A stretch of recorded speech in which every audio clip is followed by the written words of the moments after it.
So then we have the second longest match of the night. We got Chris Jericho going up against Bryan Danielson, and they kind of made a deal with Daniel Garcia. Daniel Garcia is kind of like, I guess, indecisive and divided between, I guess, do you want to be a wrestler or a sports entertainer or whatever. So it was noticeable that he wasn't there with them and everything. And yeah, it's a pretty good match.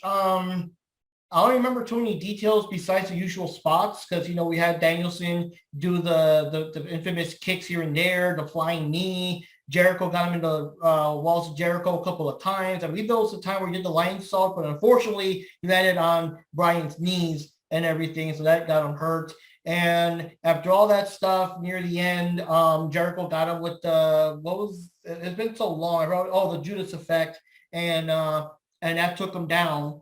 And it's been a while since we've seen it. I think Jericho's been losing a couple of his matches, so it's been a while since we've seen the Judas effect and everything. But everyone from the JAS comes out and celebrates with them. But it's very noticeable Daniel Garcia was not one of them, so that's kind of a thing that kind of sets up stuff for later, which we'll get into there. But yeah, it's a pretty decent match. One of the bigger things was, of course, that Chris Jericho is now doing the Lionheart thing. So he appeared with his Lionheart theme, but not the WCW one, though. It was, I guess, from before in Japan, and he had the yellow tights and all that stuff. I still feel, I mean, he was also like all super clean shaven, so he's all like oh, he's younger now, whatever. But I feel he should have bleached his hair to really go all out, because the hair, it was the perfect style. Just bleach it. And unfortunately, I heard that Ralphus is no longer with us, but like, just get some random dude to be Ralphus. Just do it. And that would have sold the whole thing, man.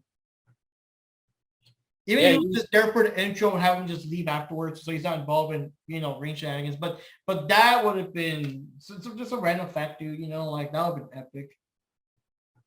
Yeah, he was definitely sparking up some nostalgia. As far as like his attire and the way he came out to the match. It was still a fairly decent match. Daniel put on quite a good show. Jericho coming out with his older moves definitely surprised me. He could still go, but that was a heck of a long match. I mean, yeah, as longest match of the night, I think. It was like 23 to 4 minutes, give or take. Yeah, like, that was one of those matches where you could leave and come back and you're just like, rather than being over, it's like, oh, goddamn, it's still going. So, but overall, still a fairly good match. I gotta give him credit on that one. Jericho's still proving he can go. Only issue I have, and I've had it since day one we started making it, was that freaking Judas effect elbow. It's like, oh, the mightiest move in the world. The double dragon spinning elbow of doom.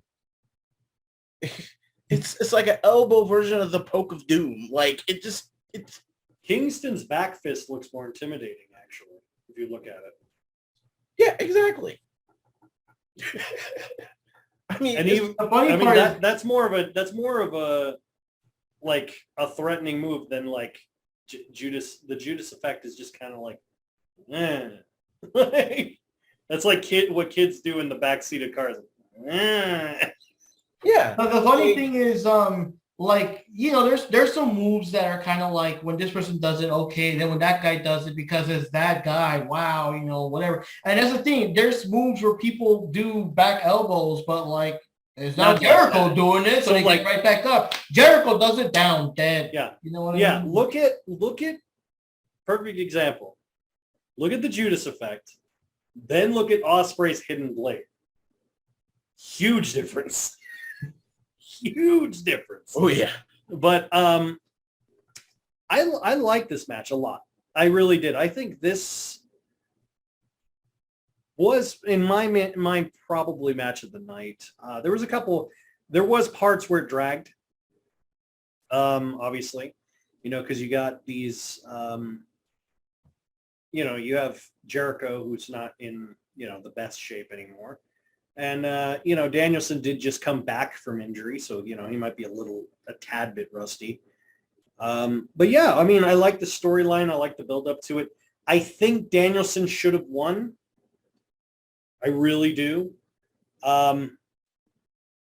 But that's, not that huge deal.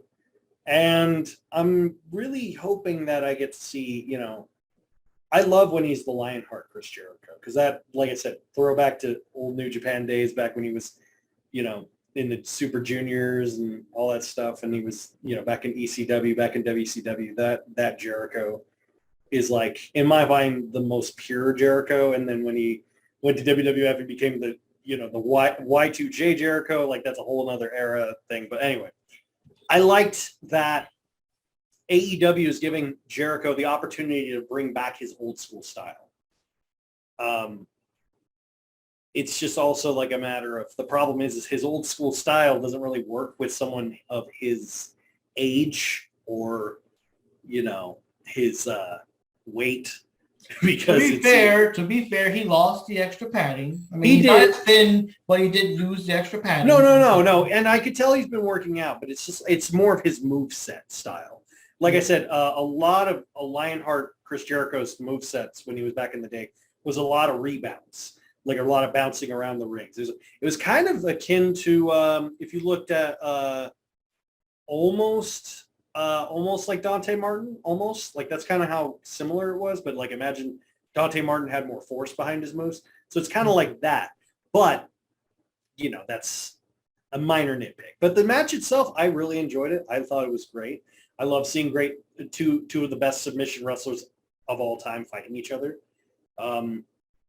Yeah, it had a good storyline, and there really wasn't anything bad about it. Honestly, I don't really think there was anything bad about the match as a whole, personally. But that's just my opinion. Now, for me, the biggest shocker was when Bryan Danielson came out. The dude that sings his song came out, and I'm like, that's a dude? The whole time, Built for Greatness, that was a dude singing it? Like, what the, and even on Dynamite, where he came back, I'm not going to spoil it, but he had a match. Even though I've seen the dude sing it live, I still can't unhear that's like a girl singing. Like, yeah, he has such a high-pitched voice. I was like, oh, okay. Yeah. Honestly, I didn't know. Like, I knew there was words to the song, but I'm so used to just that part where it's ding, and the part was like, all it sounded like when I hear the song in my head, I just hear, and I couldn't hear what he said. I'm like, wait, there are words you're saying? I'm like, him singing it is the most clear version I've heard the song. Yeah. And I'm like, oh, they actually have words. Okay. Now it makes sense. Okay. All right. But like I said, I mean, yeah, yeah. But hey, that does contradict your thing about the She-Hulk thing. You're like, well, if she came out as She-Hulk, there's no way she's going to lose. And I'm like, he came out with his theme song and he still lost. So, yeah.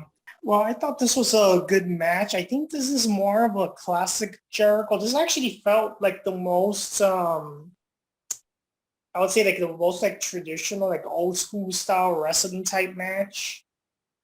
Not too city, not too whatever. It's just straight to the point, and despite Jericho's age, it's so good to see him, fight well and that he actually won this match, because I think it's been a while since he won any matches, So, yeah, it was a good match, and it was a long match as well. And in terms of the singer, there were times that I was thinking, that how come he looks like Aaron Carter? I was thinking that too. Like Aaron Carter. Like, what the hell is going on I here? thought he was for a minute. I thought it was for a second. I'm like, is that Aaron Carter? No, he doesn't have nearly enough tattoos.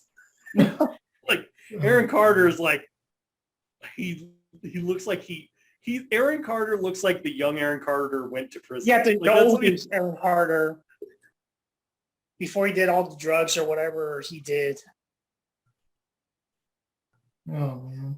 So this one we all lost because we all went for Danielson, right? Bryan Danielson. And Jericho won. Le Champion lives on, But so right now we got the 6-man tag team match with some behind the scenes stuff there too. We've got the House of Black, Malachi Black, Brody King, Buddy Matthews, and the Dark Julia Hart going up against Darby Allin, Sting, and Miro, because yes, I will satisfy my wife.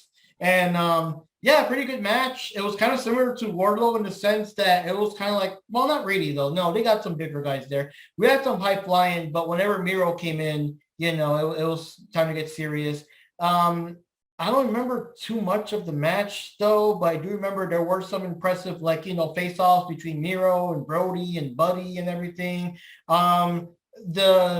There was like an uneasiness because Miro just came there to beat the shit out of House of Black. He didn't care about them. So there were times where he was within distance of his partners, but he would like, I'm not tagging lame asses, and just keep the fight going until eventually, of course, he got enough, you know, got enough licks where, I'm tagging in. Okay, let's work together and everything. But yeah, in the end, Darby Allin, Sting, and Miro won the match. It was pretty cool. I was really hoping they would win. I'm glad to see Miro back somewhere because he must redeem himself, and let's see what happens. We'll go into the behind the scenes of this in a bit after you guys give your thoughts.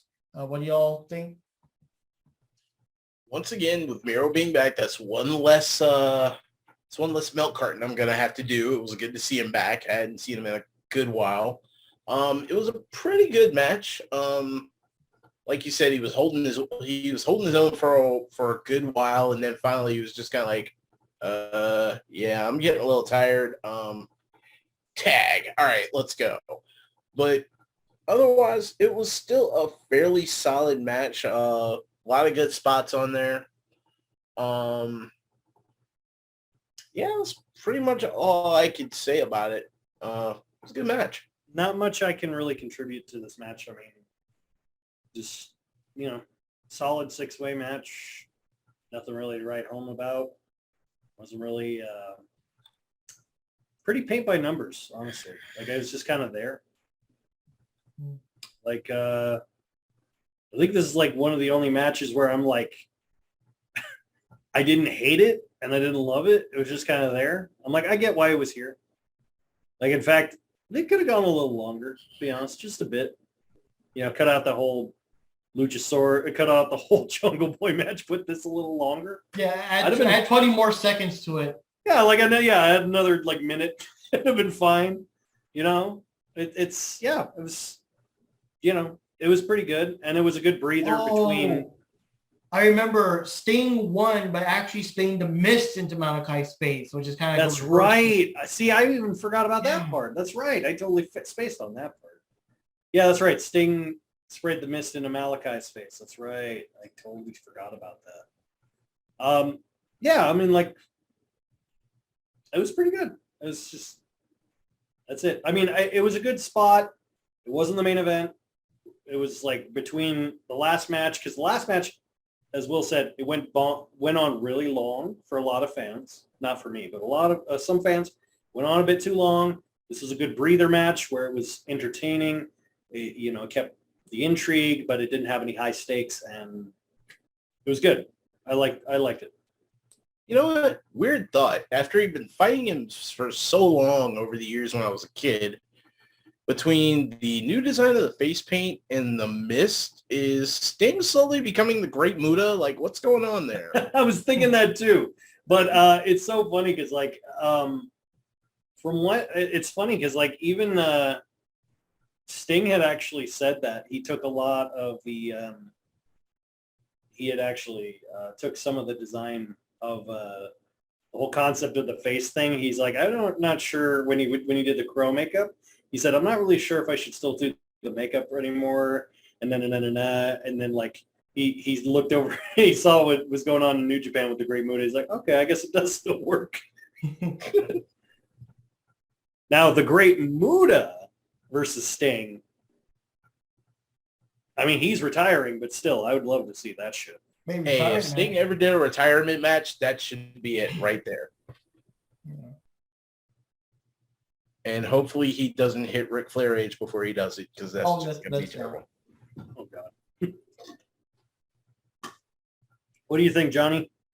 For this match, sadly, I don't really remember too much what happened in this match, but I just know that, it was an intense match, and I do like how House of Black, like their whole gimmick, their whole theme. So that's pretty cool. And you know, it's always good to see Darby added. I don't remember if he got beat up too much or not in this match, but you know, it was good to see Sting, and definitely good to see Miro back.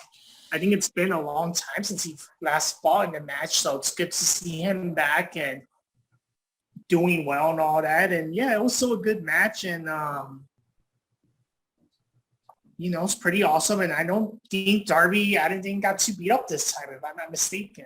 Yeah, Miro this time, he kind of took most of the hits. I mean, Darby still got some, but it wasn't like the usual, oh my God, they're killing him like it usually does. I mean, Miro, bloodfests. Yeah, Miro was the one taking more of the hits this time around. And it kind of works because he's got the bigger guys and all that.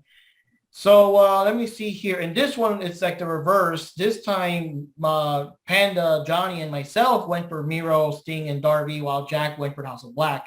And just to say here, this is something that we didn't see in a pay-per-view because I think they were showing like, you know, the package for the next match or XYZ. But the House of Black did their version of the curtain call. They all gave a big hug to Malachi Black. He kind of, I forgot, I think he waved to the fans or whatever. And at first, it looks like he was going to be out for some time due to injury, or he has like mental health issues, things going on. But now we just found out that no, he's officially gone.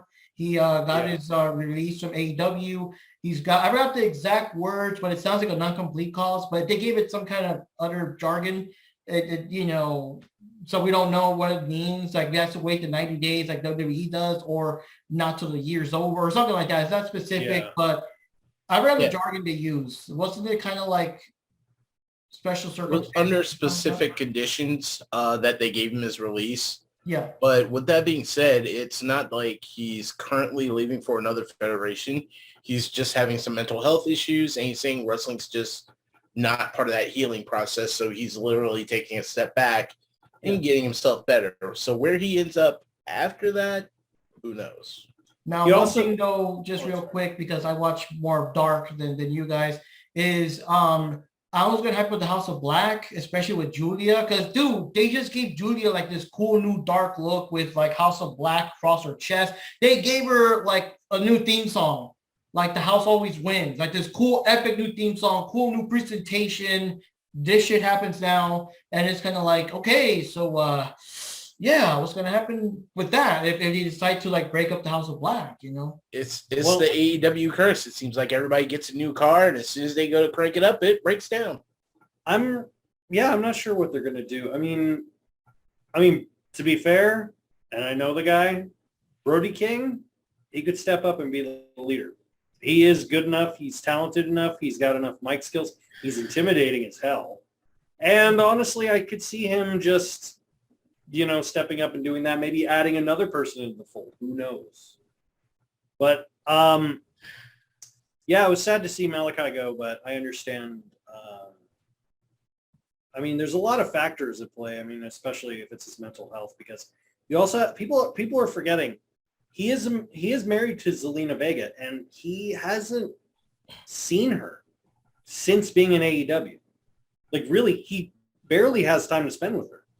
Like, she's always on the road. He's constantly in mostly Jack. He's like all over the road too, and they're always in opposite, you know, promotions. He probably, you know, that plus the combination of really kind of isolating himself within the organization, and you know, and really there wasn't really much time transition from him leaving WWE to him joining AEW. It was only maybe a couple months.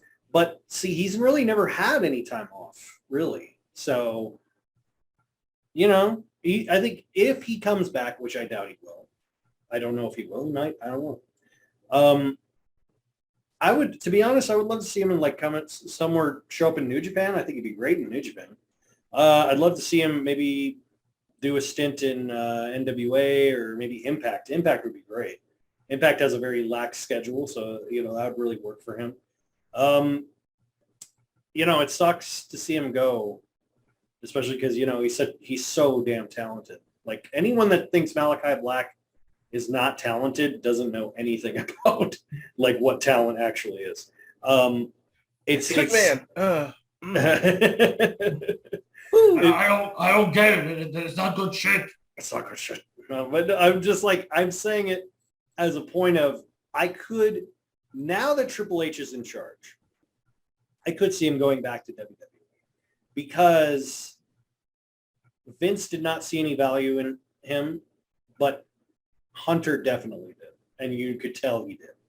Yeah, I actually heard they were pretty close back then. So yeah, they were really good friends. Like I know he like the original lineup for the first like 3 years of NXT, they are like still like they even I remember what's his name even said that Finn. He said like he only has like 6 people on speed dial, and one of them is Hunter. And he's like, even if I wasn't working, like we just chit chat about stuff. But it's like it's one of those things where it's just kind of funny because like that shows that kind of family dynamic that, let's be honest, Vince has no concept of because he hates his own family. Yeah. But I want to see what's going to happen. I hope they don't disband the House of Black. I really hope they don't because it's a cool concept.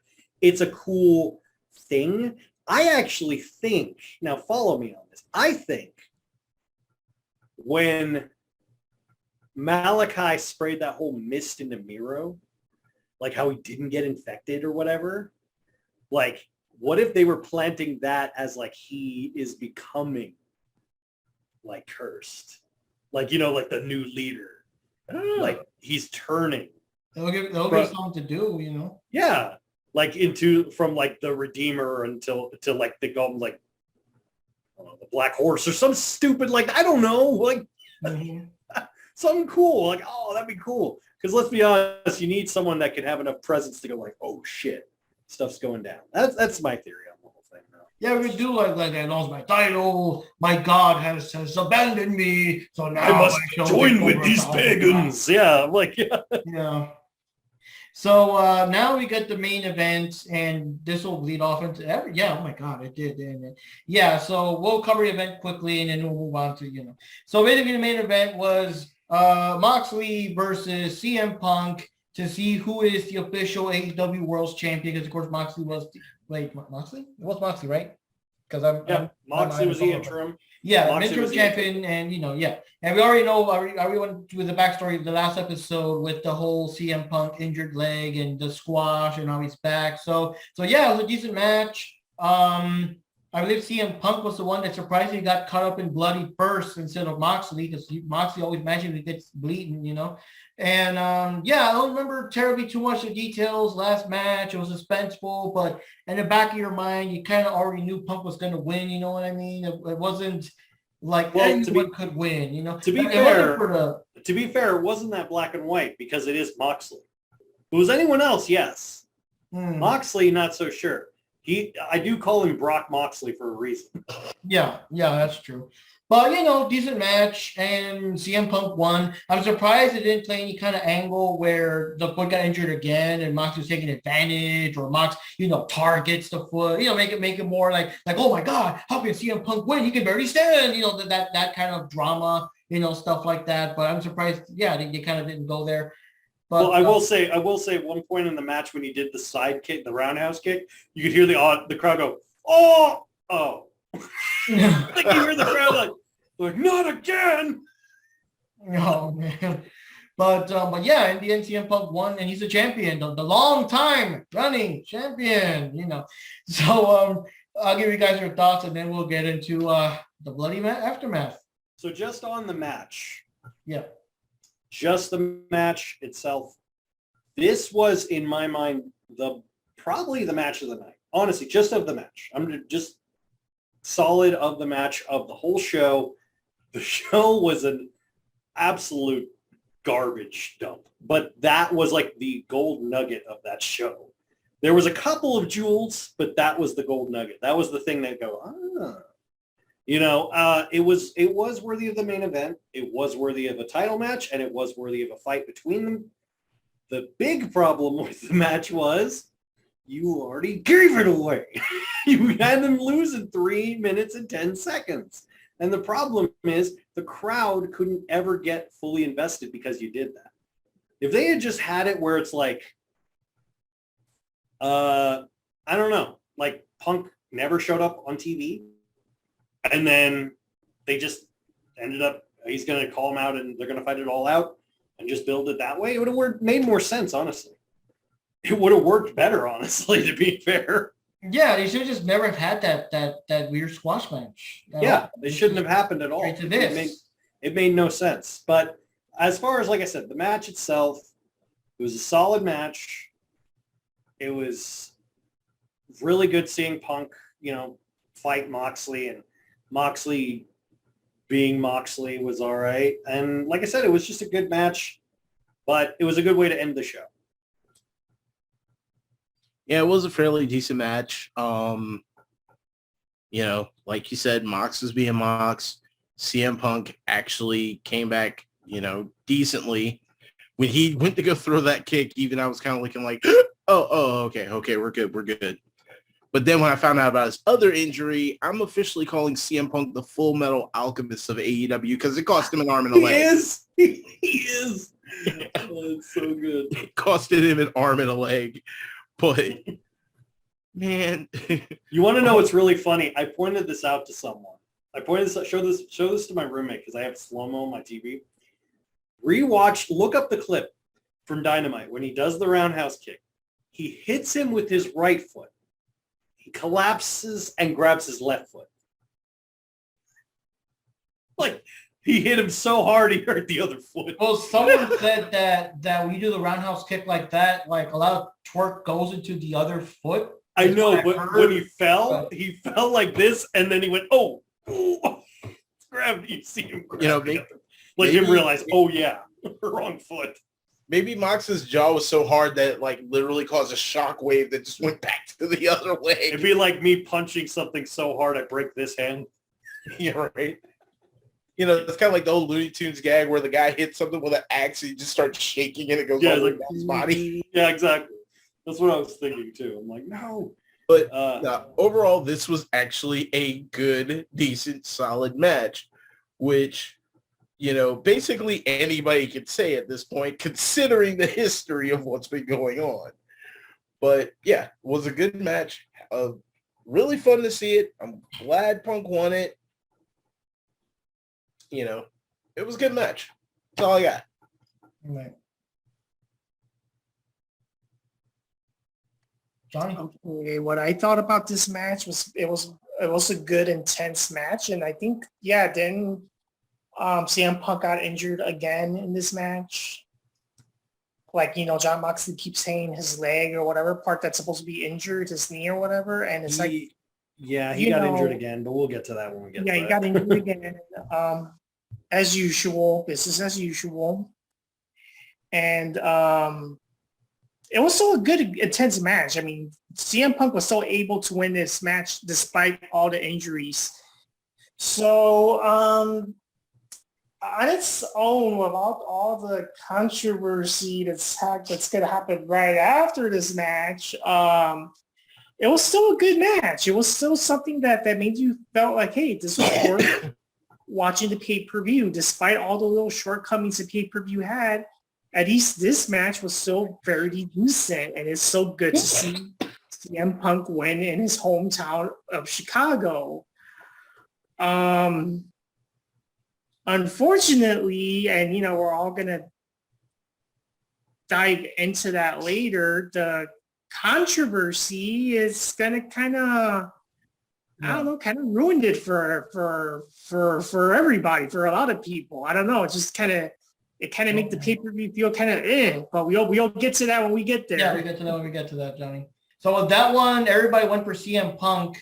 So to wrap it up real quick, I got 9 points. Panda and Johnny both tied with 7 points, and Jack is our winner with 11 points. So there you go. And in the end, after all that stuff passed, we saw the mysterious devil guy, turning his back and everything. And even though we didn't see his face or nothing, you see a very familiar scarf. So yes, it was MJF. And of course, that's the big thing. So anyways, afterwards, live on YouTube, we had the AEW Media Scrum. that started off with CM Punk, hot off the presses, who just won the title, champ and everything. Tony Khan right next to him, taking questions. And I don't think I can do it justice, guys. One of you guys can take it and get into the full details. Well, it's all over YouTube at this point, you know. Yeah, but still, I want to hear Jack or William say it because it's wow. Jack, this one's on you, buddy. Let him gather his strength before he goes full ABG. Oh, sorry. My mic was acting up. I was trying to find the transcript of what he said. Hold on. The following transcript is for mature audiences. Please be yeah. Well, yeah, there's more F-bombs coming out of CM Punk's mouth than Johnny's mouth. Jeez. Trying to find I'm trying to find yeah, see, it doesn't even have the media scrum. It doesn't even say what's on it. I mean, most of it was I'm trying to find it. Damn it. Hold on. Yeah, I can't seem to find the actual. I can go for a bit while you guys get the more. I can't find it, but basically the short version of it is so the beginning of the whole issue, it came out with Punk coming out, and he came out with his title after winning, still bloodied, dried up blood, but still blood, covered in sweat, eating a muffin, which that already hilarious imagery because it's Punk angry. I've never seen anyone angry eating a muffin. I've never seen that before. Have you guys? Have you ever seen anyone angrily eat a muffin? Like, how can you be angry while eating muffins? But yeah, like I've never fucking seen that in my life. But he's he's angrily eating a muffin, and he first brings up the he doesn't actually say anything. He brings up someone had brought up Scott Cole, who is Colt Cabana's real name. And he basically went on a huge rant where he basically said, I haven't had anything to do with that guy since 2014. He, ran him down. He said all this shit. He basically said how, they had a long lawsuit. Anyone that followed this whole case knows that. Basically, the short version of it is Punk went on a podcast years ago after he left WWE. He was on Colt Cabana's podcast. He accused WWE doctors of basically negligently causing more pain and staph infections, which he had medical proof to back up. And after the podcast, Colt Cabana sued Punk, claiming that Punk, this is the whole thing, he claimed that Punk doing that podcast cost Colt Cabana from ever getting what he would have, keyword there, would have gotten paid, which was millions of dollars. Colt Cabana thought he would have gotten millions of dollars had it not been for that darn CM Punk and his meddling dog. But that's not true at all. So he tried suing him for defamation and all this stuff. Then as the doctors were suing, Punk paid Colt's legal fees, and basically they went back and forth. The TLDR of it was Punk just went friggin' shotgunned the shit out of Colt Cabana. Said how he didn't sue him because he found out that he shared a bank account with his mom. He found out he didn't have any money. He found out all of this other stuff. But then the whole thing that happened was basically he brought it up that Hangman Adam Page had apparently, it was him. It was either him or one of the elite, who, mind you, are EVPs. So they're not just regular talent, they're EVPs.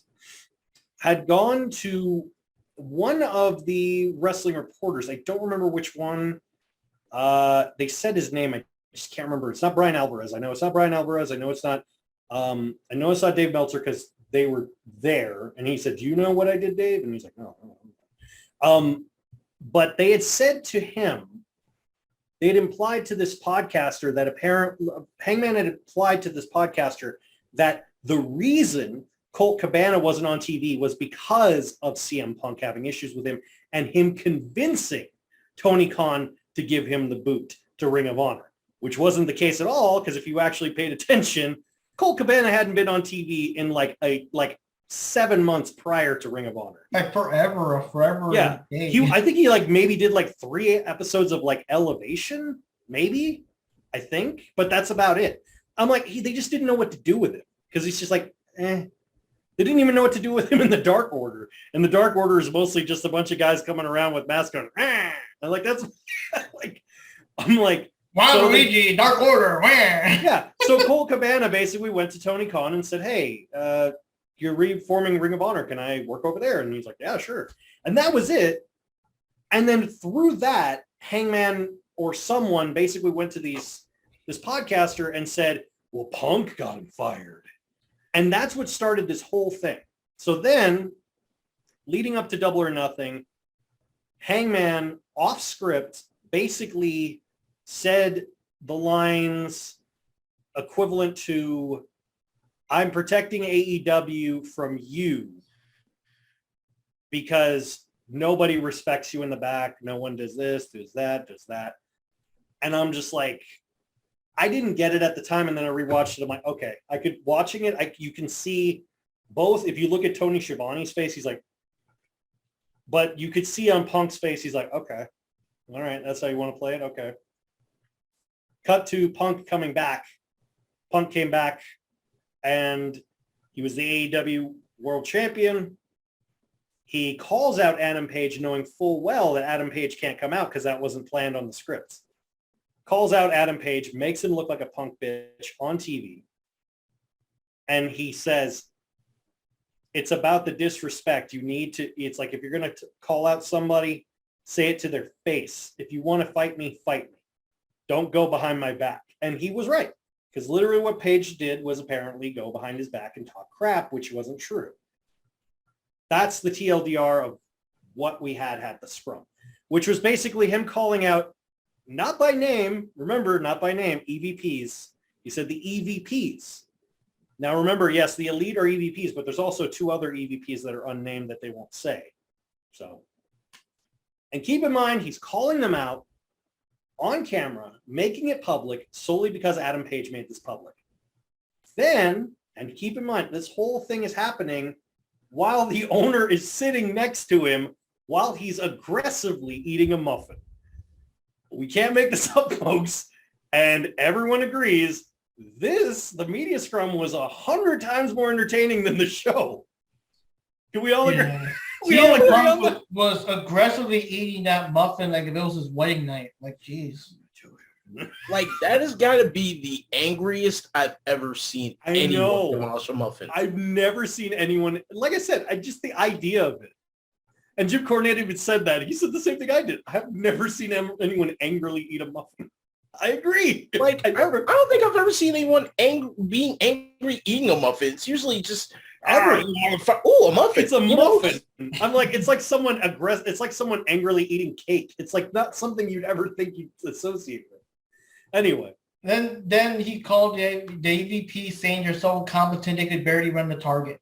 Yeah, he said they're so He said these EVPs are so incompetent they couldn't even run a target.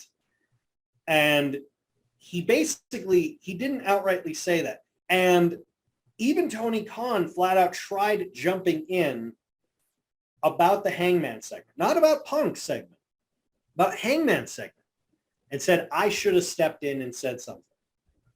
And Punk said, you shouldn't have had to step in. And he was right. He said and Punk had said that AEW drew the first $1 million bank off of his back, which is a fact. There were more buy-ins for the All Out that he showed. There was more more pay-per-view sales for the All Out that CM Punk debuted at than any other show that they've had. So there's that. And then there's also, like I said, he literally did, he really made that place bigger than it was. And it's, like I said, it's just this whole escalation of him calling out the EVPs, not by name, but we know who they're talking about, the Elite. He's talking about the elite, saying how they're incapable of running a show, which is kind of true. If you look it all out, he's got a point. He called out Hangman Adam Page by name. He did say about MJF, he said, I don't understand why I have to keep wrestling these smart-ass kids. Because he got pissed off at MJF because of something that MJF had said, which was, and he wasn't in character when he said this, mind you. He said he doesn't need to learn anything from the veterans. No, that was Hangman, I think. Hangman. Oh, yeah, it was. You're right. It was Hangman. Yeah. It was Hangman. Hangman said he didn't need to learn anything from the veterans because he's good enough on his own.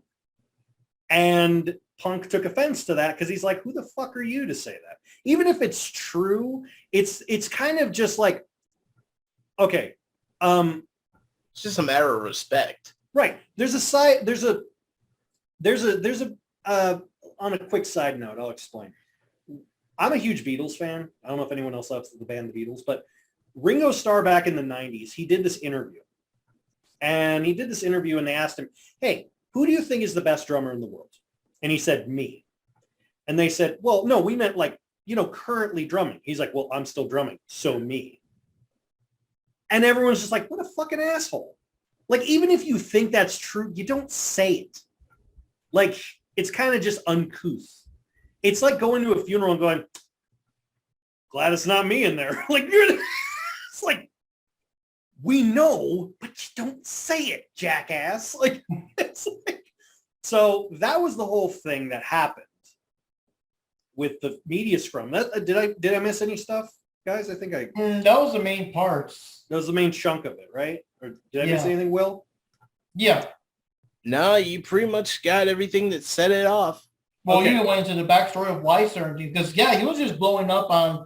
I mean, the most I knew about Colt Cabana is that he just kept blowing up on them, and he kept like joking about sharing his mother's bank account. You kind of gave us more of the backstory of why he was so pissed. Right, and no one's talking about that. And like one of the reporters, like, you know about this? Do you know about this? And the guy, he asked Dave. He asked Dave. He said, "What did I do?" He was so mad. He was like, "If you don't know about this, I apologize. But if you do know about this, fuck you and fuck all you." He said if you know about any of this, fuck you. If you don't, then I apologize. And that's what I would have said, the same thing.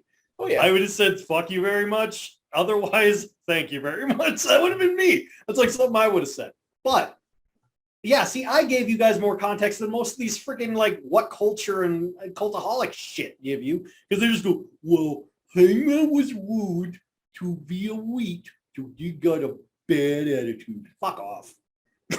Like, Punk grew up in the mindset of okay, you have to understand, Punk grew up in the indie mindset that Bryan Danielson had, that Kenta had, that he had, that all of these guys that grew up in the 90s, even Finn Balor, guys that grew up like through the indie circuit, realized respect begets respect. And the fucked up thing is the Bucks grew up in that same indie circuit. But when they became the elite, the minute they joined the Bullet Club was the minute they stopped having respect for anyone but themselves. And they've been like that since the get-go. And the thing of it is, it's not even, I don't even blame Kenny, because honestly, the best thing that ever happened to Kenny was when he left the elite and he did a solo run in New Japan. Everyone gained respect for him. Everyone in the backstage were like, we love you. This guy's amazing. Why have we not seen this guy? Because you had the Bucks following him every 5 minutes. But I digress. So the whole thing that happened backstage was CM Punk was in his locker room. He was in his locker room. According to a new report, apparently the Bucks, the door was closed. The door was closed and locked. The Bucks kicked in the door.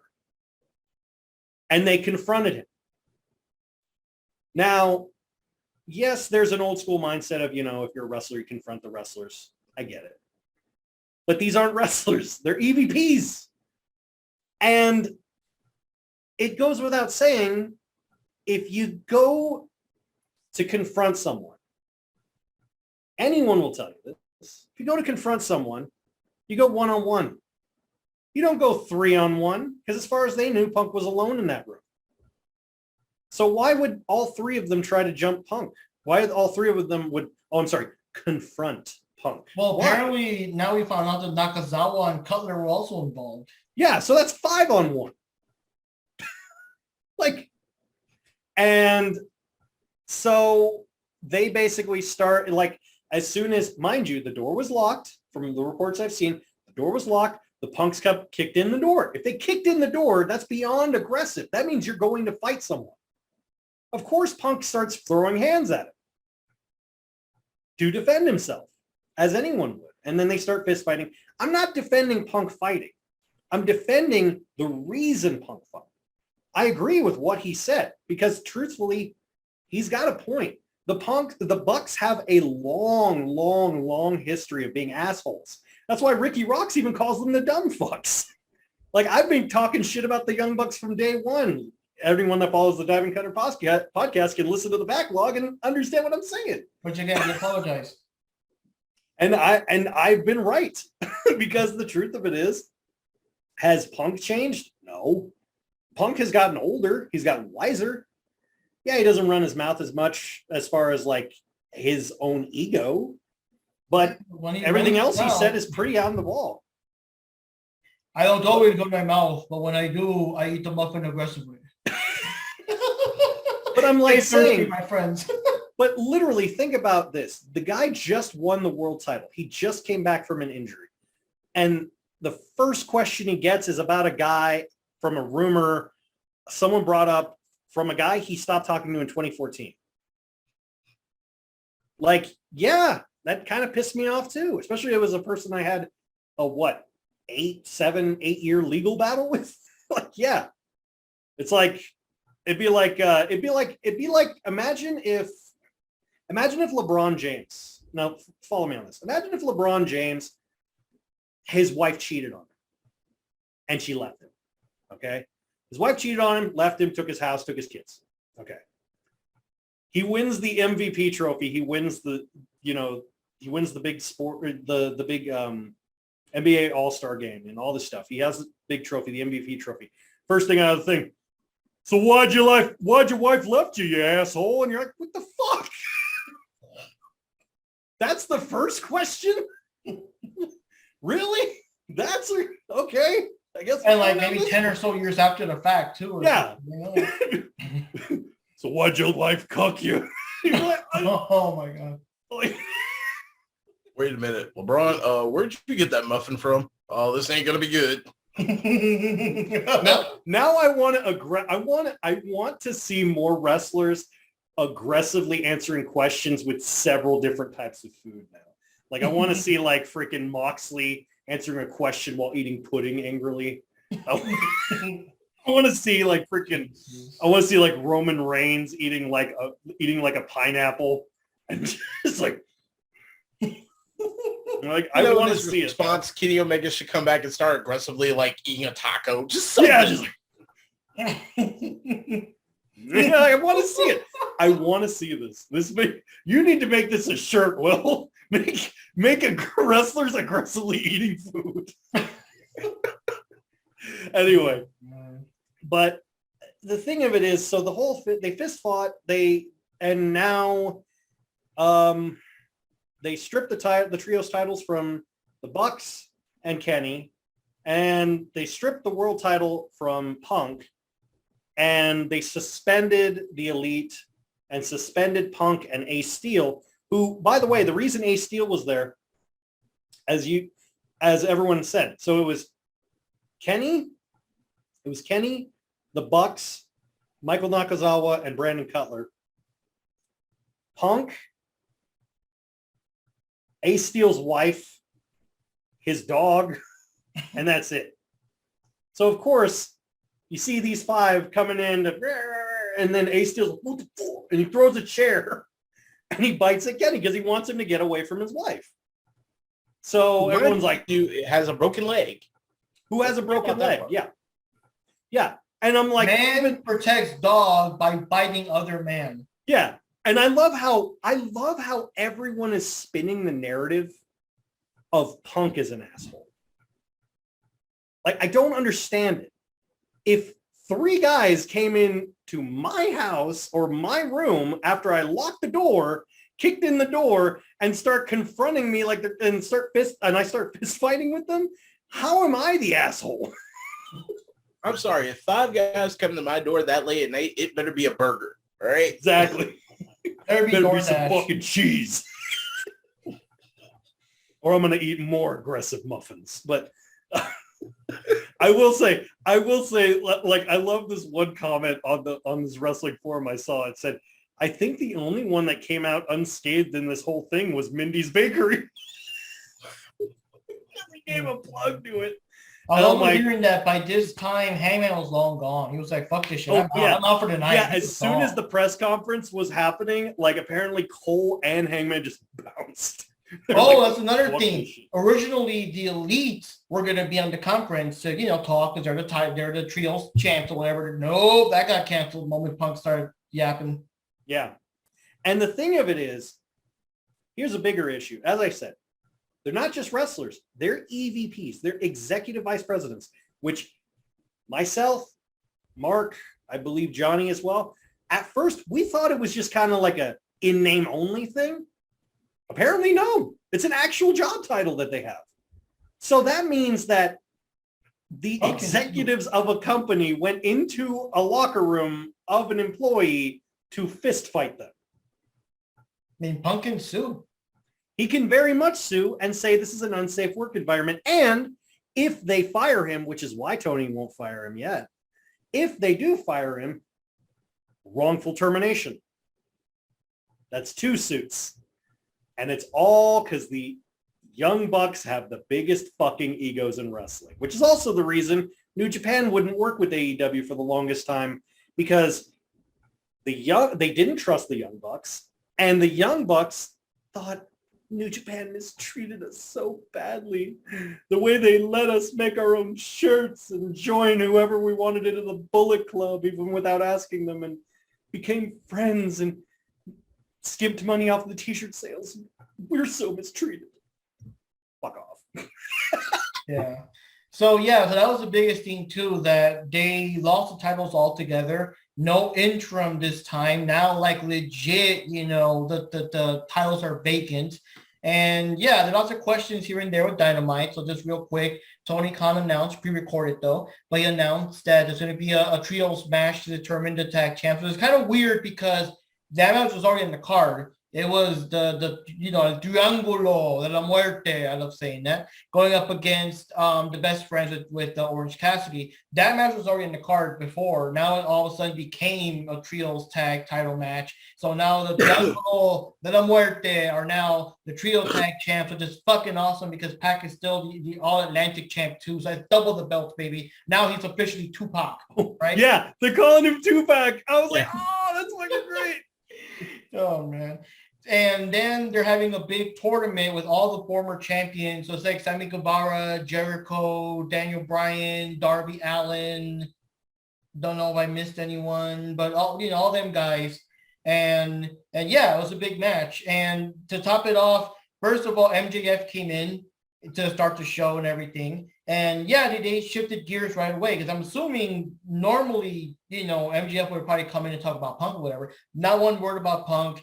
He did like a fake face promo because everybody was actually cheering him on. Moxley came in, which, by the way, was his day off. They emergency called in Moxley to the show, and they actually had an emergency meeting before the show, because everyone was talking this shit, because unfortunately, the press conference was better than the actual show. Everyone cared more about the behind the scenes, because now we know, but a couple of days back, we were like, oh my God, are we going to be suspended or not? Like, is Tony Khan going to, show favoritism, just suspend the Bucks or whatever, but not his golden boy CM Punk? Like, there were all these questions, or vice versa, suspend Punk, but not the Elite, that kind of bullshit. So it's cool that he actually put the hammer down on all them fuckers, so they're all suspended. And, and what can I say? So Moxley came in. I forgot more or less his speech, but it was one of those big, bold, what AEW means to me, what it means to all of us, and all that kind of stuff. So the crowd really got like pumped the fuck up and everything. CM Punk's promo is more about like, remember, I don't care about the tournament, but whoever wins, remember, I got the chip. and I can come after whoever anytime I want and all that. So it kind of drove the story that way, you know. And let me see here. The other matches, I guess, they're here and there, but the one that kind of furthered more the storyline was that let me see, it was Hangman Page versus Daniel Bryan. Oh yeah, that's right. Because I was saying that he appeared, he wrestled. I heard the theme again. I'm like, I know I saw the dude, but I still hear the woman singing. You know. As soon as I saw that match booked, where it was like Bryan Danielson versus, it says Hangman Page versus, I'm like, the other guy's gonna win. Yeah. They're not gonna give the title to Page. No fucking way. Yeah. And then they had the thing where whoever wins this one will face Jericho next week. So Jericho's watching. So they had the thing based on the pay-per-view that, when he won his match on the pay-per-view, since Garcia was not there, okay, you're going to challenge Wheeler Yuta for the Ring of Honor Pure Championship, but we're not going to be there without the JAS and all that shit. So yeah, it was a main event. It was pretty intense. By now we know the rules of the Pure Championship title, the rope breaks, the not more than one, close fist to the face and all that stuff. Pretty intense. In the end, Garcia actually got Wheeler Yuta and actually made him tap. And it was pretty intense. It was a big fight to finally get him to tap. And Daniel, whatever fucking name is, comes to the ring too. And at first it looks kind of like confrontational, but because he even snatches the belt off the dude's hand, but it's like to put it on him, like officially, So he's shaking hands with Yuta. He's shaking hands with Bryanson. And Jericho comes in and he's like, the fuck? What y'all doing? What are you doing? So that's going to add more personal heat next week whenever Bryanson goes after Jericho. But yeah, so it's pretty awesome. They clean it up. People were saying that everyone was on their A game this past episode of Dynamite. They were saying, I think Jericho actually gave some kind of pep talk or something in the locker room before the event. So whatever they said worked. And no mention of Punk, no mention of Elite. Someone said that they removed the Elite off the intro. And Punk. A bit of trolling because Punk as well. Punk is also off the intro. Yeah, Punk too. A little bit of trolling because the Acclaim showed up, and right before they could start singing, Swerve cut them off and started talking, heel shit and whatever. But that was like a big troll because we were all like, oh, let's see the rap for this one. But like, no, they just trolled it. And JR was not on the show. And people were saying that it could be because, JR always slipping and flubbing. We don't want to chance it. We don't want to actually throw in like the Elite or Punk or something, Right. Like this night had to be perfect, and it looks like it was. But overall, guys, what are your thoughts on the whole fiasco thing? My personal thing is that it really, it was bad enough that the pay-per-view itself wasn't perfect, and there's all these little squash matches and all these little things. I think it was a mistake to squeeze in so many matches in the first place, because what was the plan there? Because obviously Hobbs was planned to just squash them and tie in them were, but like Christian Cage and Jungle Boy were obviously supposed to have like a full match. So I don't know what the plan was to squeeze it in somewhere. But the thing is, with the pay-per-view not being as good as it should have been, and the media thing just replaced the pay-per-view. Everyone forgot, he's a champ, and he literally made you forget about everything that just happened because now this is the news. Now this is what's happening. Are they going to be suspended? Are they going to be fired? It's only time he's going to kiss everyone's ass because these guys are getting away scot-free. Because they were saying the one altercation where I think Sammy got into Eddie Kingston's face and called him fat or something, or some kind of fat joke that made Eddie attack Sammy, and he got suspended. So they're they're suspending Eddie for way less, and I bet they're not going to suspend Punk because he's Punk and whatever. So all of that kind of, what do you call it? I don't know. Well, the controversy, the expectation, the whatever, the not knowing what's coming up Wednesday, that made us forget almost everything about the pay-per-view. And of course, the fact that Punk was champion for literally a minute or so, he fucked it up. He lost the title. The Elite are the new trio champs, not anymore. And apparently Punk is injured to the point they would have been gone for about 7 months anyway. So I don't know what the fucking point of that was. I didn't know that until just recently. I'm like, wow, So the Like- whole fucking fight was no point at all. I'm Yeah, just like, it was pretty much a worthless fight because between the scrum and that, basically he's suspended for 8 months, which technically means he's suspended for about 2 or 3. The other 5 are going to be healing up because apparently he injured his tricep, and that's why I made the arm and the leg joke. But yeah, he apparently injured his tricep during that pay-per-view match. So even if he hadn't did the scrum or hadn't gotten on stage and like literally did a snuff film with a muffin, it wouldn't have mattered. He would have had to have been gone anyway. Right. So, and honestly, I think, it's so fucked up. I think of this.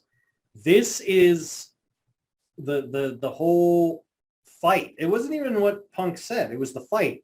The whole backstage thing is now the Oscar slaps of wrestling. All Out, this All Out is always going to be associated with that forever. Unfortunately, yeah.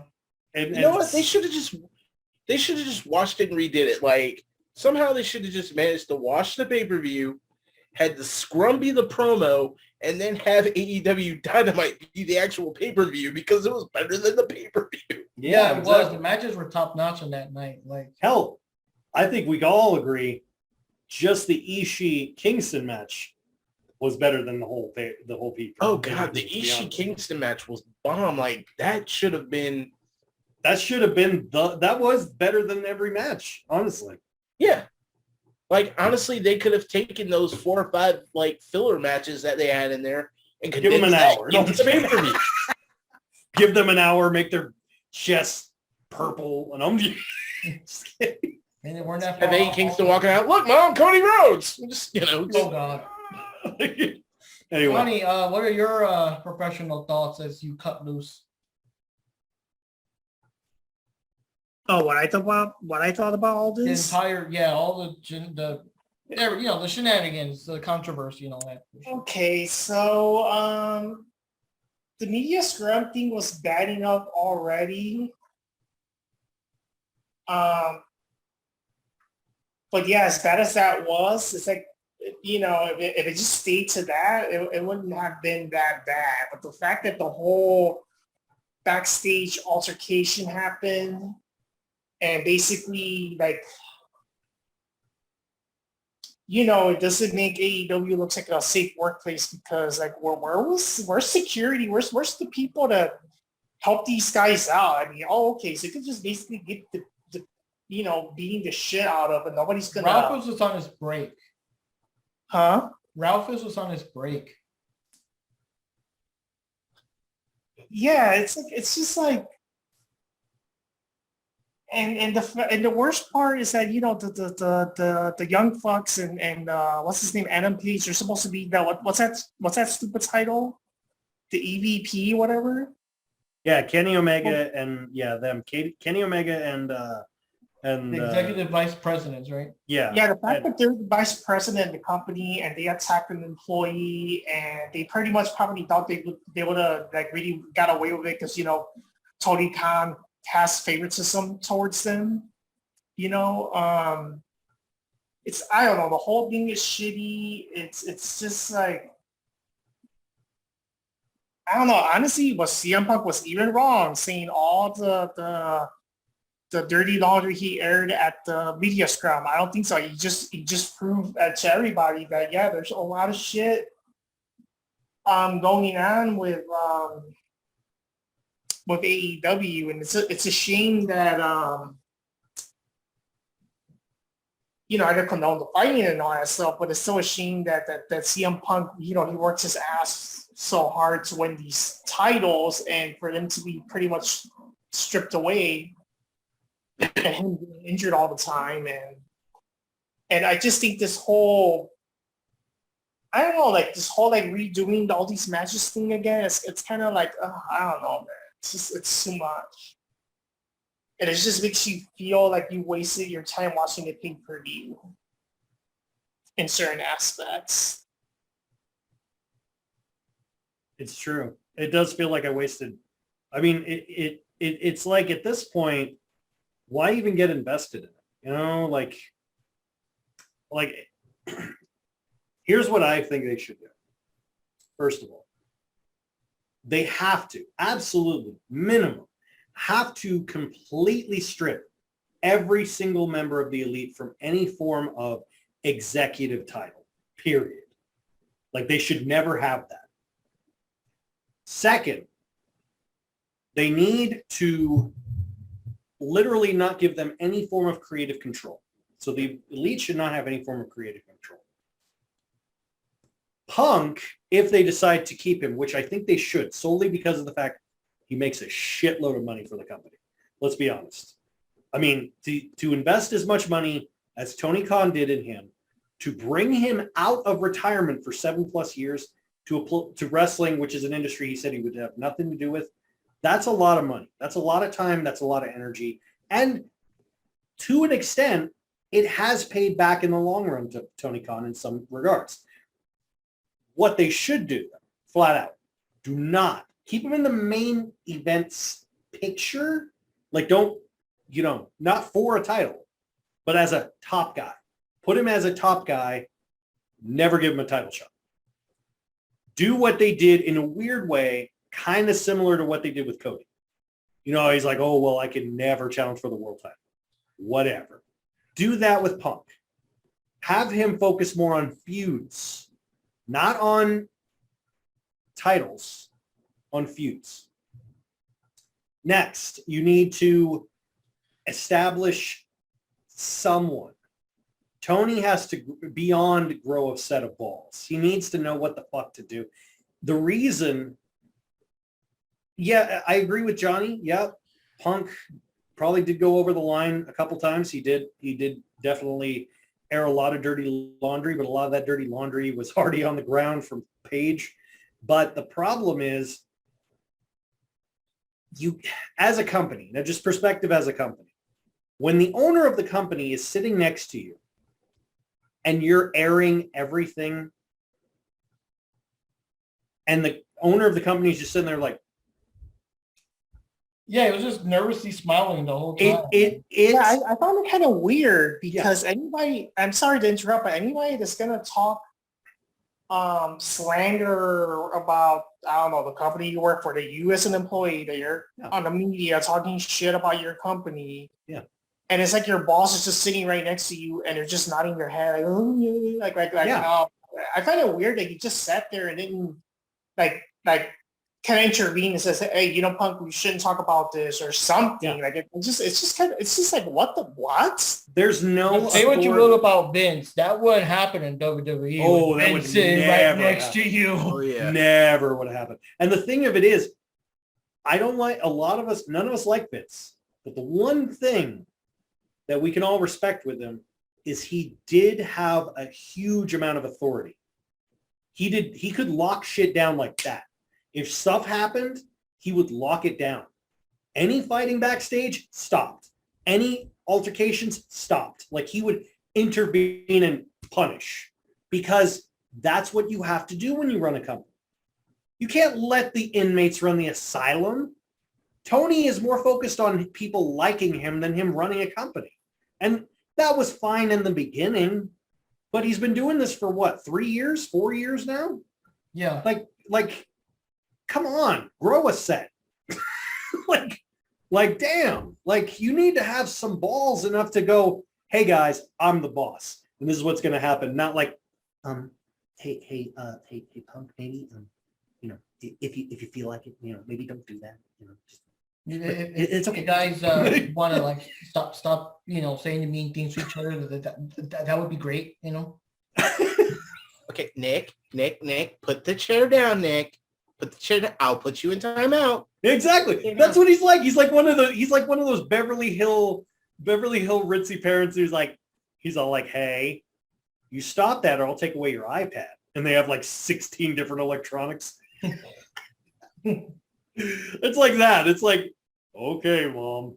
Kenny, no video games for you for an hour. New Japan wouldn't have put up with any of that shit. New Japan would have been like, you're fired, you're fired, you're fired, you're fired. And I'll get chopped on the way out. Y'all get and Ishii will kick you out. yeah. Suzuki will give you your severance package. Oh, wow.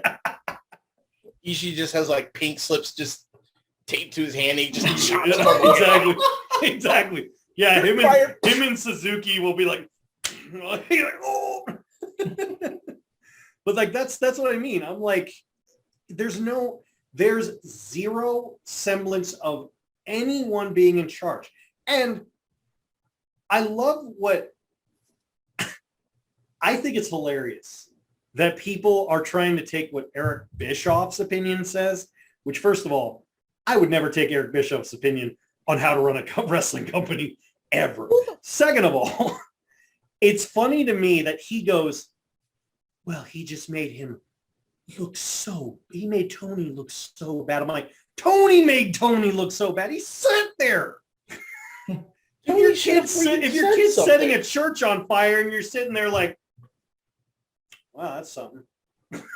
This is fine. No. Tony Khan is literally the meme with everything that's going on right now. He's literally the meme of the dog sitting in the bar going, yeah, this is fine. This is fine. It's fine. That's Tony Khan. Exactly. There's even memes about it on Botchamania where it's all like, it is Tony. It's Tony. He's like, this is fine. Like, that is Tony. He's like, dude, this is why, you know what? He was even saying that he was going to take advantage of that stuff so they could get their aggressions out in the ring. And I'm like, you all realize that if they're that mad at each other, they're not even going to work together. They're going to fucking refuse to show up and do bullshit. You know what I mean? Which is also... Sorry. My thing, though, is that with this whole aggression backstage, you also have to think it also that this shit's can happen again, not just, with any other wrestler that might have issues with other people in the company. They might get attacked, and I guess Tony Khan will be nowhere to be found. It's like you're on your own pretty much. Yeah. And pretty much. It's just like a whole lot of work safetyness if that can happen. What if these wrestlers might have a knife and they stab somebody? Heaven forbids that doesn't happen, but he stabs somebody in the locker room. It's like, hey, where's Tony Khan? I don't know. He's nowhere to be found. He's sleeping in his bed at home. Okay, so I'm gonna need you to put down the knife, stop stabbing. Yeah. Good Lord. It's not another Carlito and John Cena issue. I mean, I'm trying to imagine, I in my head, I had the visual of Tony Khan in the movie Halloween, the original. He's like, so, he had the devil's eyes, the blackest eyes. He may have killed some people. He's a pretty bad guy, but just think it through. Maybe think about evacuating the town, but it's your call. It's your call. Tell me you couldn't see that shit. Him in a horror, like him in Jaws. It's like, so there's a shark, and I think it's eating people, but we all have to decide. If you want, it's your call. But I was thinking, maybe we might want to evacuate people, so they don't die. But hey, if you feel like that, it's only if your guys are cool with that. You guys cool with that? Is that cool with you guys?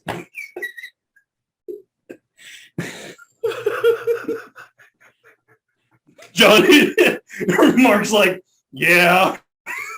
It sounds like it's something he would do, maybe move out of Springwood, if you feel like take some pills to keep you awake while you drive the fuck out of Springwood and never ever come back. Just if you feel like it. I mean, that's your call. It's only if you guys are okay.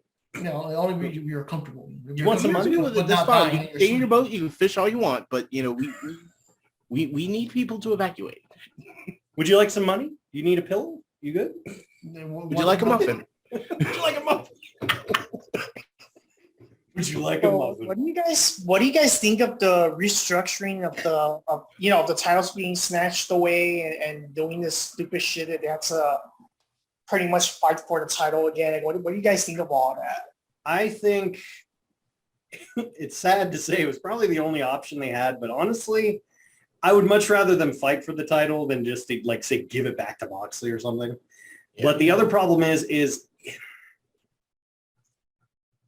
the fact that they're able to strip the titles, interim titles, change the hands with the titles, give the titles, drop the title, all this stuff, it makes the titles not worth crap, honestly.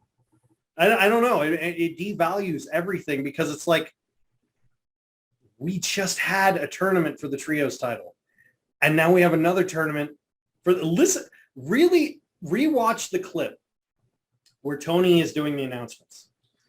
Listen to the fans. Do you see how his eyes were so wide? He was like coked up as fuck during that recording. Yeah. But listen to the fans. Listen to the crowd in the background. They go, when he goes, the trios championship will be on the line. And I was like, and then it says, and there will be a tournament to determine. The crowd. It was literally like the crowd was like, and to get a new AEW world champion will be a tournament. Boo. We just did this. Well, here's the bad part. Like, they can blame that part on Khan all they want, but when you look at it, it was gonna happen anyway. I know, but I'm just saying, like, what they should do instead is, I'm like, here's an idea. Why don't you put the title in a ladder match? Sorry about that. That would have been too easy. Too easy. That would have been too much sense, I guess. But here's the thing. This is what I would have done. Put the title on the line in a ladder match against certain wrestlers who have a lot of wins and have never been a champion. There you go. Boom. Let's say, have Jungle Boy, have I'm trying to think who's never been a champion at all. So have Jungle Boy, like a singles title. Jungle Boy, have Lance Archer, he still works there. Lance Archer, have John Silver, have hell, even Kip Sabian. Throw Kip Sabian in there. Get all these people that have never been a world champion. Or hell, even throw in, like, you get 6 competitors. 3 of them have never had a title. Then the other 3 have only been TNT champions or only secondary titles. So then you could have like Miro, or you could have like, I don't know. Scorpio Sky, maybe. Oh, you could have Brody King in there. Throw Brody King in there. Yeah, there you go. Boom. Roosh. Put the title on Roosh. Yes. There you go. Yeah. That's what I would do. But like I said, that it devalues the titles and it makes it not worth a damn because there's literally, I'm trying to think, I think the only singles title that hasn't changed in the past couple months is TBS title, right? Because Jay's been champion. That's it. Yeah, that's it. Jade's. That's sad. You know what? I'm scared for anybody to get the title, to be honest with you, because it seems like that title's got like the Madden curse on it. Because like whoever touches it, they're gonna get injured and they're gonna have to forfeit it. There's a theory that the same thing with the IWGP United States Championship, where it's like they believe that there's a curse on it because every time someone has had it, they've either been injured or they've gotten injured. So like it's kind of like that for the world title, it seems like, for AEW. Yeah, wait a minute. Didn't Will Ospreay get it and then injured his knee like right after? Mm-hmm. No. He's the current IWGP champion. Oh, okay. He's still about to do. But like, okay, good example. Here's a quick TL for the IWGP US title. Kenny, he won the IWGP US Championship. He was the first ever. In the middle of the match, he broke his ribs. Jay White won it. Nothing happened. He was one of the few that nothing happened to. Third person was the person who ended up beating him was Juice Robinson. And then, no, it was Cody Rhodes. It was Cody Rhodes. And then Cody Rhodes broke his foot. Then Cody Rhodes dropped the title. Juice Robinson won the title. He goes into the G1 climax. Before the G1 climax, he breaks his left hand, which he's left-handed. Breaks his left hand, continues the tournament, exacerbates his injury to the point where his entire like bone structure down to here was broken. and he had to vacate the title, and then he lost the title back to Cody, who then left the company, or he dropped the title to who did he drop it to? He dropped it to Moxley. Moxley beat him, and then no, Archer beat him. Yeah, Archer beat him. Then he had to drop the title for some reason. Then Moxley won the title, held the title for 2.5 years overseas in AEW, and he was like, I'm a champion, brr, brr, brr. I don't want to defend it. Brr, brr, brr. Then he had to drop it because he couldn't travel. Then Lance Archer won it again. Then Moxley won it again. Then Archer won it again. And Archer got injured the last time. And then Ace won it. Then Juice won it. Then when Juice won it, Juice got appendicitis and had to give it up. Oh, God. Yeah. And now Ospreay won it. And that's what I mean. Title. That title is not won by actual victory. It's won by just unfortunate events. And everyone, the Lemony Snicket title. That's what exactly it is. It's the Lemony Snicket title. Exactly. I'm all like, that's why I'd be like, anyone who wins the G1 better not fucking challenge for that title. Anything with that title. But it's kind of crazy because like the AEW world title is like, all the titles are getting like that. There's no, you know what? I just thought of it. You know, your who should opponent could easily get into your head with that. You could win it, and then your opponent could just walk by and just be like, 7 days, and walk away, and it'd be like, what's he gonna do in 7 days? And the opponent would be like, I ain't gonna do shit. It's just gonna happen to him by himself. I'm not even gonna do anything. No. You know what I would do? I would just think about this. Okay, this is what I would do if I was running AEW, or if I was Tony Khan. I would book it like this. Tony Khan comes out. He says, "There's gonna be a trios title match." And it's like there will be a decision about in regards to the AEW World Title later in the show, and then that's it. And then John Moxley comes out and goes, no, that's bullshit. I can't stop that. You know, I'm John Moxley, Wild Thing, blah, blah, who gives a fuck? Anyway, Moxley goes out. He's like, I don't give a fuck. I don't give a crap about, I'm not going through a tournament. I'm not going through a battle royal. I want my title shot. I deserve it. No. And then he's like, I'm not leaving this goddamn ring until Tony Khan comes out here and gives me my goddamn title, my damn title shot. I want a one-on-one title shot. I want my title shot. And like, you know, make him like a douche. Anyway, that's me though. Anyway, then Khan comes out and he says, okay, there's only one person in this entire locker room who is a higher undefeated streak than you. There's only one person who you've never fought, who I and a lot of people love, and I think you should fight for this title. And then he's like, send Hook, and then Hook comes out. Hook, Moxley, fight. Hook beats Moxley. Hook becomes champion. Boom. That's what I would do. Everyone loves Hook. He's more popular than ever. He's literally never lost a single match. Have them go for like a good 30 minutes, and it could shut up the critics like me up and say, hey, he can go. He could be the champion. And then like you can have Danhausen be his voice.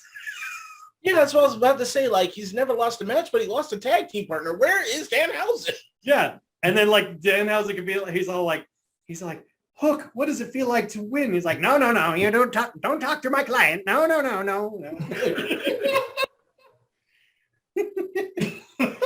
Like that go well for that. That's what I would do. That's exactly what I would do. And all the fans would be like, fuck yes. I don't know. What do you guys think? What do you guys think? Dude, I think that if it wasn't for the video version that people can clearly see our faces, will be like, next week, an interview with Danhausen. It'll be just you doing the voice the whole video. Oh, sorry, guys. Our Zoom meeting had to do with difficulties. We had to do it voice only, but trust me, it's Danhausen. Anyway, what were you saying, Will? Sorry. I got it. I totally agree with you on that, especially, with having Danhausen as his manager.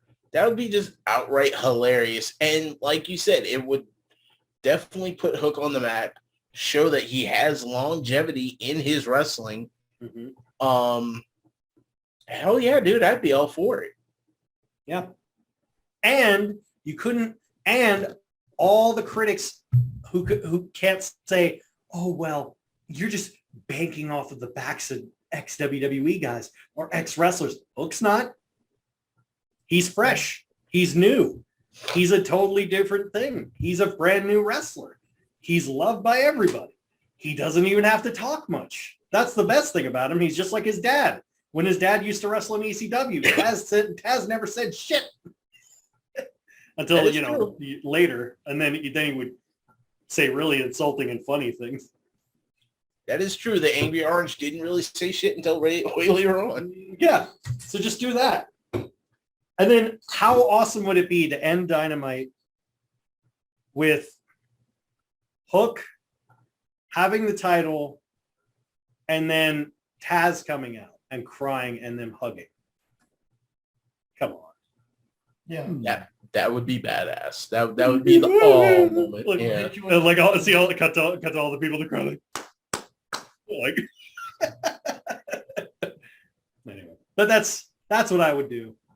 But I'm not. Oh my God, it's amazing. What a slobber knocker. The best way to end tonight's episode of WWE Dynamite. I mean, AEW Dynamite. That was the worst flub because if it was a random episode, I guess, but it was like the last episode of like the, limitation with the pandemic. They were not going to be able to travel everywhere. And you had to end it like that. Thank you for joining us this whole time and WWE Dynamite. One of my favorite cover-ups for JR's flub. I mean, because give him credit. I mean, I know. You got to give him slack because, Bell's palsy and he's old. But also, one of my favorite cover-ups for his flubs was Excalibur, where JR was watching, it was Jake Hager fight. And he goes, oh, that's Swagger going out there and and then Excalibur's like, yeah, he sure does have swagger. Hager really has that swagger in that. Oh no. It's like, good job.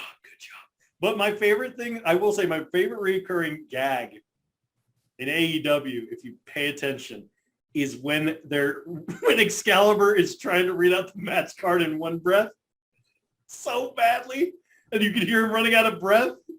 And he's like, the AEW, and then when he finally gets through it, and then you hear Tony Schiavone's like, way to go, pal, way to go. Like, listen, next time, rewatch if you find the clip, when they get to a pay-per-view, like they lead up to a pay-per-view, listen to Excalibur. He reads it off. He's trying to read it off before the title card, but the title cards keep coming. So it's like that scene in I Love Lucy with the chocolates. Oh, man. Aggressively eating a muffin. That's what you should call this episode. All elite muffins. Oh, my God. All right, guys. So here kind of wraps up for this episode. We kind of said all our things that we were going to say, and we'll see what awaits AEW when we get to the next one's Full Gear, right? Yeah. And it's in Jersey, which means it's probably going to be Max winning. Well, yeah, but it's in Jersey, so we might have Ricky Rocks make an appearance finally, a long-awaited debut with Jack Knives as his manager. Maybe. Hey, he's a manager. He's a mouse. Well, no, actually, he does his own promos, but you can still have him up anyways, Or you'll do like what's his name? Regal. You just come in and sit with them, and then that Ricky Rocks. Oh, he's amazing. Look at that. Oh, he's so good. He's so good. And then anytime he loses, I used to say that to someone. I said, if I were a heel manager, if my guy ever lost, I said he didn't lose. He let the other guy win.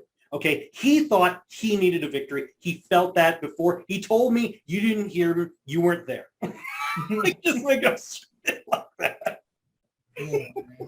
So you guys wrapped up for this episode of the Diving Cutter Wrestling Podcast, America's #1 cure for insomnia. Again, available on Amazon, Spotify, Samsung, YouTube, and Odyssey. So this is Mark Rodriguez signing off for tonight. NinjaPanda 1980. I am out of here. Jack Knives from Jack Knives Reviews. And Johnny Rodriguez. That's all that needs to be said. See you next time, guys.